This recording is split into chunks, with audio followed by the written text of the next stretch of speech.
How to fix iPhone stuck in recovery mode. Hello everyone, I am Bishaka and welcome to our channel. Now let's get right into the tutorial. The first and the most effective fix for this issue is to force restart your iPhone. So go ahead and quickly press and release the volume up button. Next, quickly press and release the volume down button and then hold the side button. Keep holding the side button even after you see the Apple logo until the phone fully boots. This will help you fix your issue, and if not, then you can also go ahead and exit the recovery mode using a computer.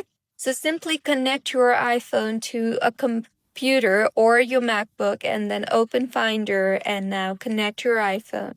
Further, select your iPhone from the sidebar and you will see the update option there. So go ahead and update your iPhone from there. And if that does not fix your issue too, then it might be due to battery or logic board issue or a cable port problem or corrupted updated files.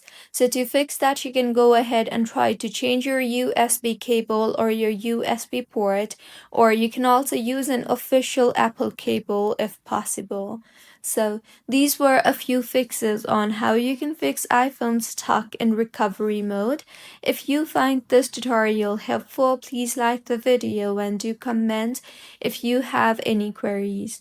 Also, do subscribe to our channel for more helpful tutorials like this.